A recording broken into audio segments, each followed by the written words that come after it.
Well, blessed Monday to you as we come to you with your daily encouragement. I want to apologize. I haven't had a daily encouragement for quite some time now. It's been about a week and a half, unfortunately.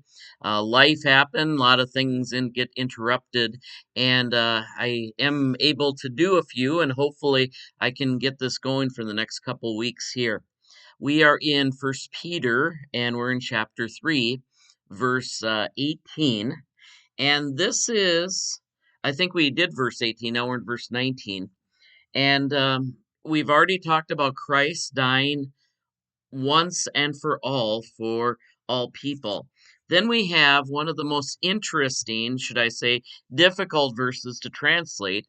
And believe it or not, we have one line of the Apostles' Creed that is devoted to First Peter 3:19.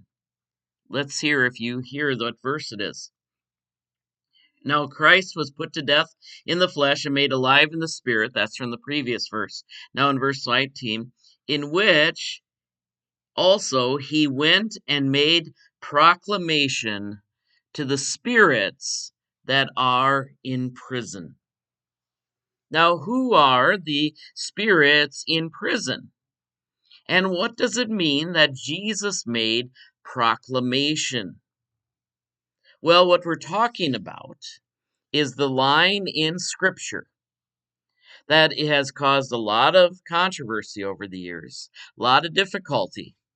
And what is that line? He descended into hell, or he descended to the dead. Let me repeat that.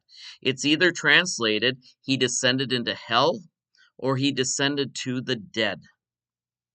Now, if I'm going to be biblical about it, I would say that verse 19 reinforces the latter translation, he descended to the dead. Or you could say another euphemism, he descended to those who are in prison. Now, part of the difficulty with the Apostles' Creed at this point is that this is the only verse from the Bible that talks about anything near what we confess in the Apostles' Creed. That verse is the only one, and it has two different translations from either Greek or from Latin. If it's from Latin, it will say he went down into the inferno or the place of fire or punishment. In Greek, it says that he went down to Hades or the abode of the dead, which seems to match more of here. Now, that might be a trivial thing when we look at it, but think about it this way. Jesus, when he died on the cross, said, "It is finished." His punishment is over. His work is over. And now it is the job of proclaiming. Now, in Christian piety, this would be the moment of Holy Saturday. Now, in Holy Saturday, I've only had the opportunity to really do it communally once with some people. It was at my previous congregation. And the people I communed with, or should I say had fellowship with, were recent widows who really understood what it meant to lose someone that meant dearly to them. I didn't promote it that way. That's who showed up on Holy Saturday because they had faith. They believed in the resurrection. There were like three of them, each one of them strong believers in my previous congregation, but had recently lost husbands. And because of that, they knew what it meant to lose someone dearly and to be in the process of mourning and also waiting to hear their voice again, to hear their resurrection again, to hear that their life can be made whole again. It was a powerful time. I kind of planned it maybe as a formal service, but it really just met in a semicircle with these three. And it always has been a testimony that while we might be mourning up in on the ground in Hades, there was already disruption and rejoicing. Because the one who died on the cross once and for all for us is now proclaiming his message to those who are in prison. In other words, those that are waiting to be revived. And in the Old Testament, that place is called Sheol. Sometimes it's translated into Hades into Greek. And it is the abode of everyone who died. Whether they are good or bad, there's no judgment. It's just simply, now that you're dead, you get to be in this dark, watery place that's almost like a swamp, the way it's described. And the only good news that has ever been proclaimed there, at least according to First Peter, is the one who descended to the dead. Now, here's where it gets interesting.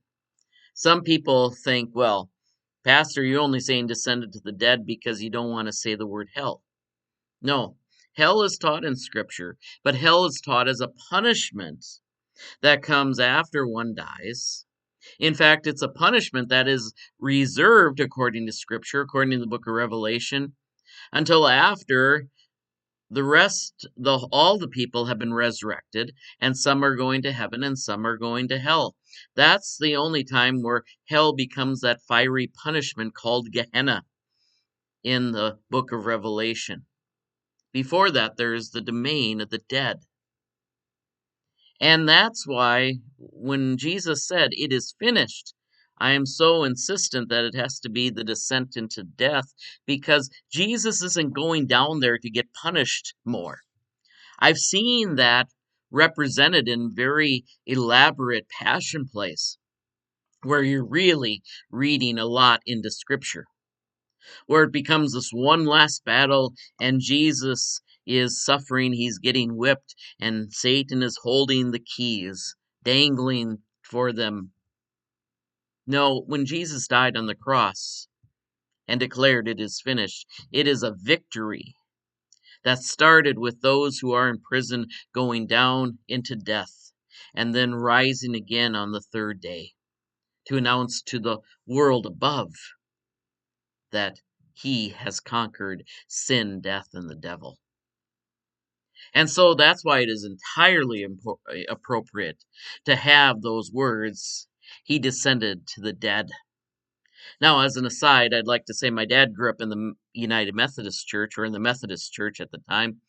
And I found out it was later a printing error. It was not something that John Wesley was against, but John Wesley had struggles with finding this exact verse, and really supporting that in the creed. But I guess it was a printing error more than anything. That phrase was left out of United Methodist and Methodist hymnals, apostles' creeds. And for some, we almost wish that it was left out, not because it doesn't have a useful teaching, it just has had so much controversy about it and not a lot of scripture backing. We're talking about only one verse. This is it, my friends. 1 Peter 3:19. But what does it say? It says that even when you go down into the depths, the swampy area, this place, Jesus has the victory there. Its victory is not limited to heaven. He's already victorious, reigning.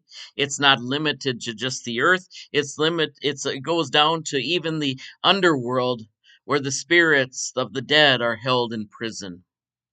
Jesus' victory is for all places. And when he means all places, he means all places. God bless you today. We trust that these continue to be words of encouragement. Take care. God bless. We'll see you tomorrow.